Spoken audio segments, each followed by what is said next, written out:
Lula. If that song doesn't get us going on just being grateful we're alive, I don't know what will. That is just so beautiful. Okay, well, and as you know, that's what our focus is all this month and forever and ever, but we're really talking about it this month. And I'm happy to report that both my electricity and my power were fully on all week long. And I am so grateful for that. In fact, I'm on a roll this month when it comes to giving thanks, because it seems to me that things to be grateful for are just popping out all over the place. And I wonder how many of us are discovering that that's true this month. That as we focus on gratitude, that our focus is causing good things to multiply in this month that includes a day dedicated to Thanksgiving. The mystic poet Rumi wrote, "Watch for all that beauty reverberating from you and sing a song, a love song to your existence." When we feel grateful to be alive, when we appreciate the life within us and the life around us, we're singing a vibrational love song to our Creator and to all of creation. And the vibration of appreciation we're beaming out comes back to us multiplied over and over again. Oh, I like that. Boom. There's more for us to like. It comes our way. Oh, that's beautiful. Boom. More beauty is available for us to see. When we improve our view of life through gratitude and appreciation, when we fall in love with the beauty that's everywhere for us to see, and including within ourselves, we change the world we live in one thank you at a time. The author Terry Tempest Williams, who is a writer in residence at the Harvard Divinity School, wrote, "Once upon a time, there was the simple understanding that to sing at dawn and to sing at dusk was to heal the world through joy. The birds still remember what we have forgotten." Now, in this world of so many possibilities for experiencing good and for appreciating the good that we see, sometimes it seems that it's our experience of temporarily not having the thing we're used to having that made our life seem easier and happier and more peaceful. It's that causes us to feel exponentially grateful when whatever it was that seemed to be lost to us momentarily appears again in physical form. So grateful when our electricity appears again. So grateful when our health appears again. So grateful when our peace of mind appears again.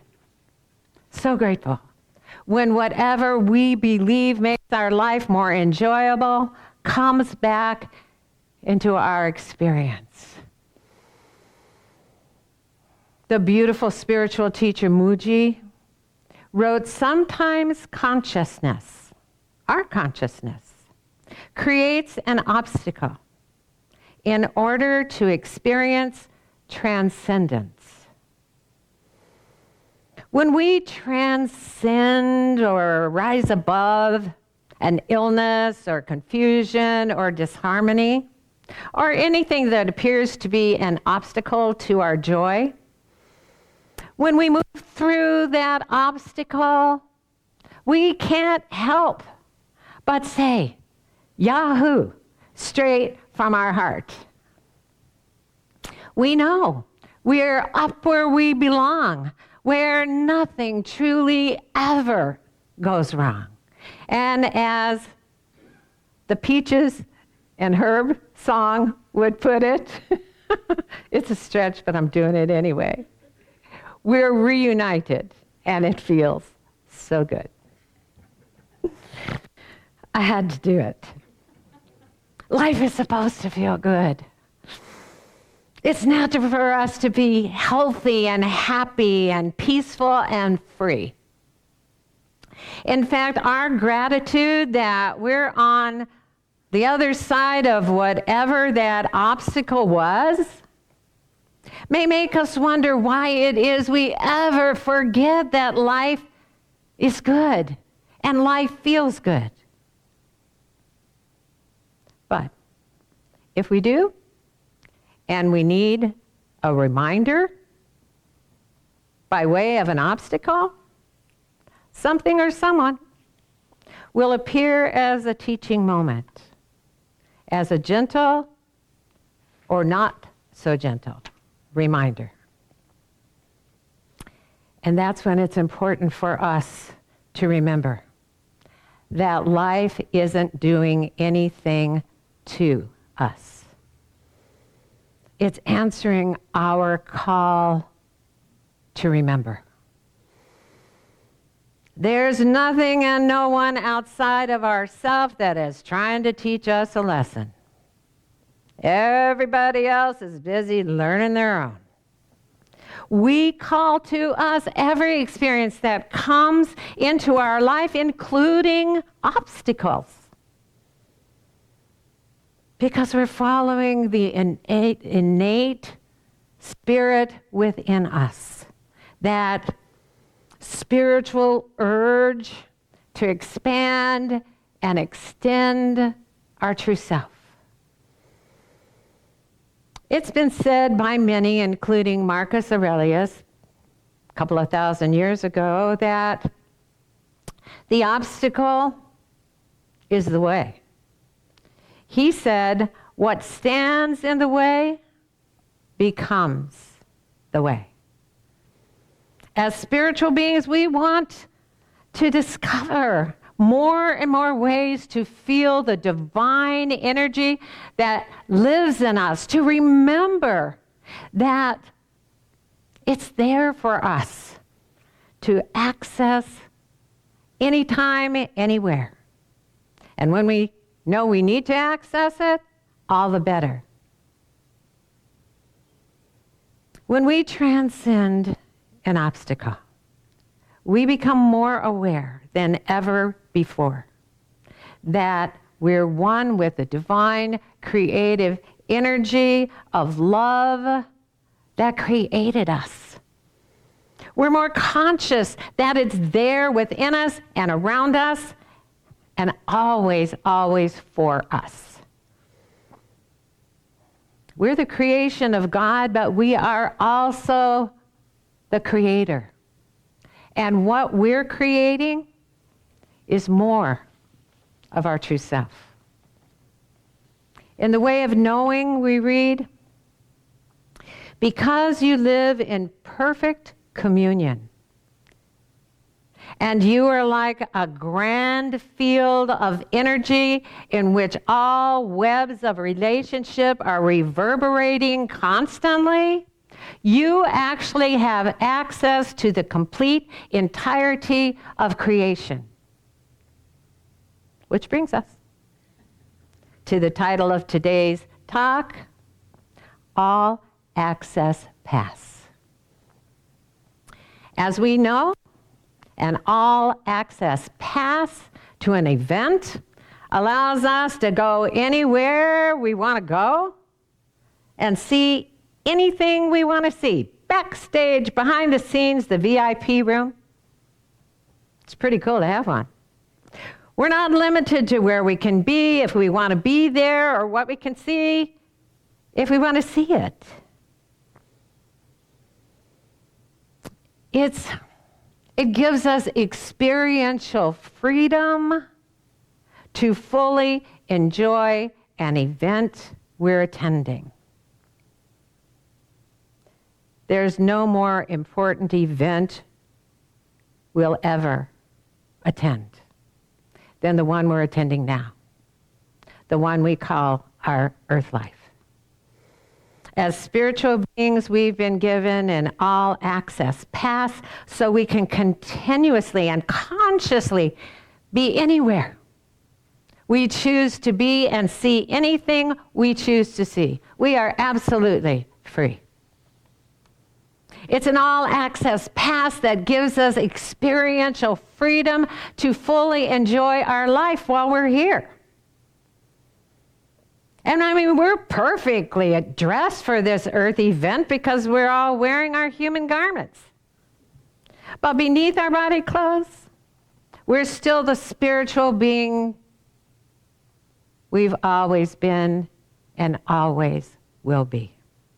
And we have access to the complete entirety of creation because we are one with creation. We're not limited to just a physical view. We have access to the deep within, the silence behind the noise, the peace behind the chaos, and the love beneath the conflict. Now, even though we look only human, we are powerfully creative, spiritual, vibrational beings. A grand field of energy reverberating all that we are aware that we are constantly with all that exists, all of the time, even when we're sleeping, which is really scary. When we reverberate or resound or echo, vibrations of gratitude and appreciation, the vibration we're beaming out goes everywhere in the universe. And our love song to existence touches every realm of creation and every being within creation.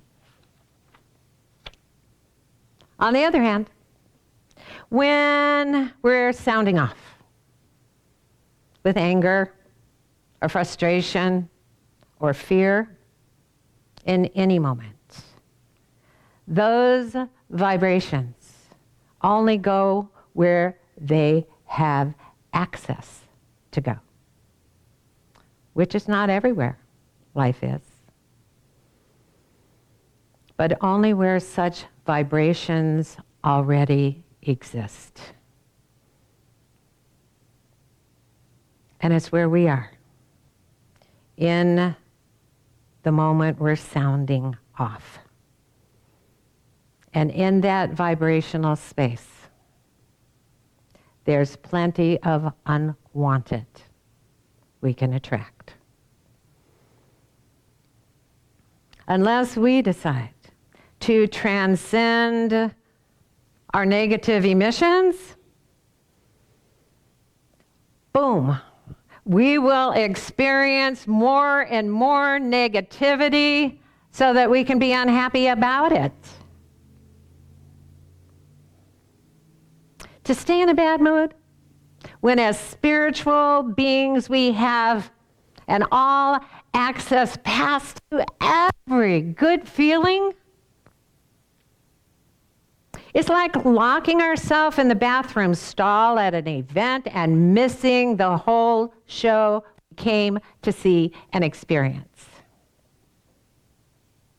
The good news is, just because we're dressed in earth clothes, we've never lost our spiritual identity or our all-access pass, and we can never be stuck in a place that doesn't feel good and where we can't see much unless we choose to be. The 15th century Indian poet and mystic and saint, Kabir Das, wrote, "Wherever you are, wherever you are, is the entry point.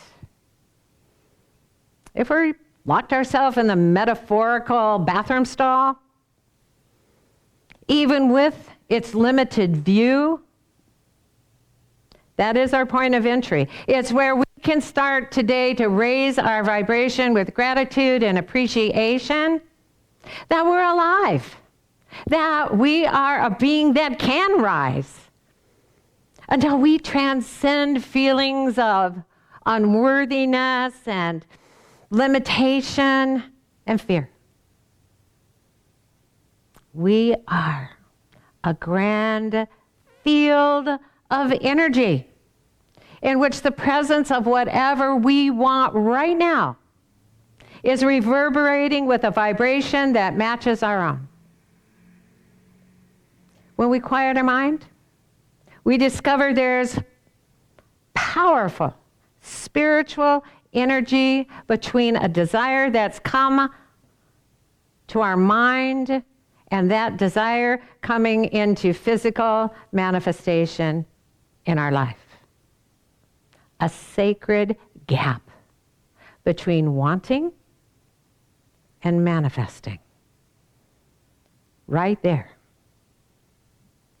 is the vibrational energy, the energetic presence of the one that is all that is, fulfilling all we need with itself.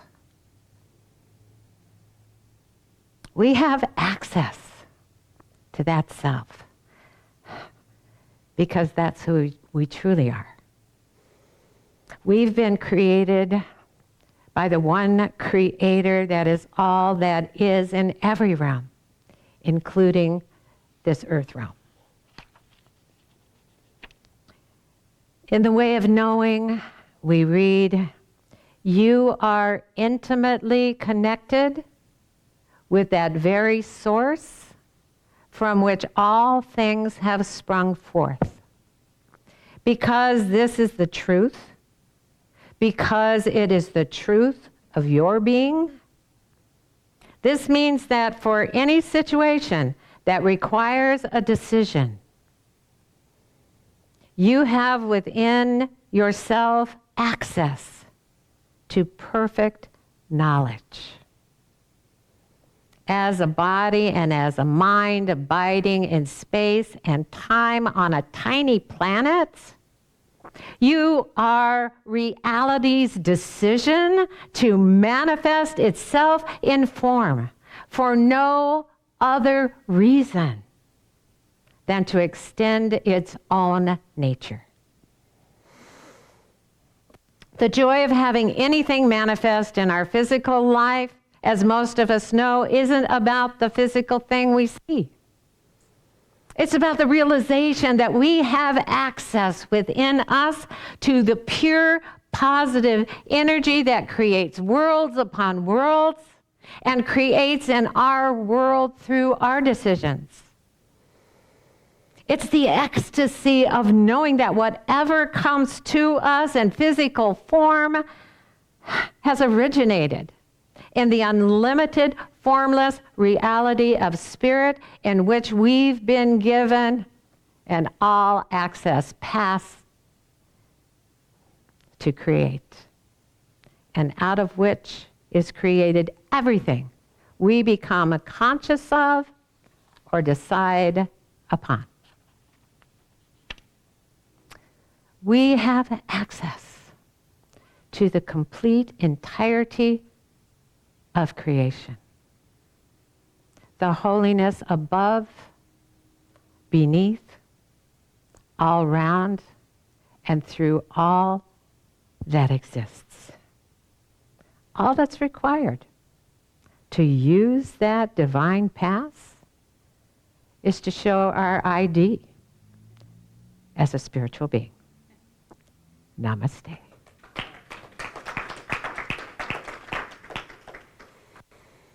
All right. Well, in the Baptist church, this is the time when we would sing, I've got the joy, joy, joy, joy down in my heart. So I know we do. I know we do. And this is the time of our service when we get to say thank you. And last Sunday, we acknowledged our beautiful High Watch prayer team, our beautiful stream team, our wonderful flower team. And today, it's important for you to know the beautiful steering committee that is the guiding light, the decision makers for our journey. And so it's important to know who they are because they are doing so much good work. So I'd like to invite our steering committee to just come up one at a time because, you know, everybody knows you're here. And just stand here and give your name and then walk back to your seat. And we can start with our, because one of them's not here, our officers, because Pat Peters is our president. She is wonderful. She is beautiful. She's got a heart that is gigantic, and she was unable to be here today, but you'll get to meet her again and again. And so our vice president is Reverend Kim. Oops, you introduce yourself. Don't give it away. Don't tell anybody. Surprise! I'm Kim Yalda, Vice President. Thank you.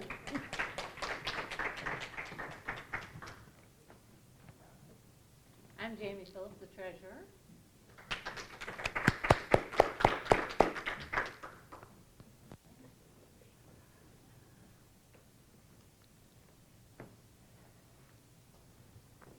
I'm Sheila McCambridge, I'm the secretary.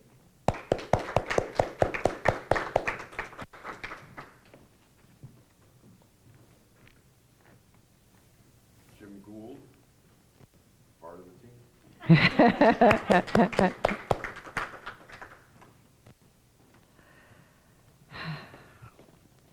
Martha Schertz, also part of the team.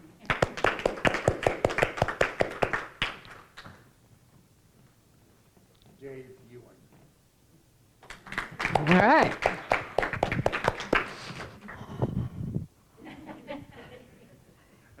Isn't that beautiful? My heart overflows every time I see you. And thank you for all you do. All that you are, that causes you to do all that you do. All right. And just want to thank everyone here for showing up and bringing your beautiful light and just reverberating around this room. Thank you for being present live stream and doing the same thing. We feel you and you're joining with our energy because we're all one energy together. Thank you. Thank you for sending this message that is available to send to your friends, to your family. Scarier still. And yeah, because that's the way it gets around, and that's the way we get around, and that's the way the message spreads, and that's what we're about. And so thank you. Thank you for doing that.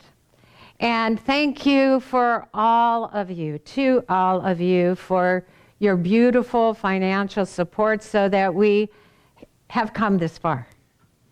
And thank you for wanting to go further, to be part of this joyous journey that's so exciting in all of its mysteries and unfoldment. And if you haven't figured out a way to join the journey and really feel a part of it, then offering financial support will do the trick. So if you don't know how, our treasurer, Dr. Jamie Phillips, is here to tell you how. Good morning again. Good morning. Thank you, Jim. Good morning again. If you would like to donate to the Life Enrichment Center, we'd love to have your donations. If you are here in the sanctuary, we'll be doing a gratitude offering. If you're at home, then I'm going to give you a few ways that you can donate. One is just via our Facebook page, facebook.com/Life Enrichment Center, and just hit the donate button. You can go to our website, lecflint.com. There's a donate button on that site. You can donate via PayPal. Our email address for PayPal is lec2512@gmail.com. I saw you yawning, Laura. I know you don't know about PayPal. Or you can send a check to our mailing address, Life Enrichment Center, P.O. Box 321294, Flint, Michigan 48532. And while we're taking an offertory here in the sanctuary, we're going to be listening to the song Grateful by Daniel Namad and Nemo Patel, followed by Reverend Stephanie doing a gratitude prayer. Thank you so much.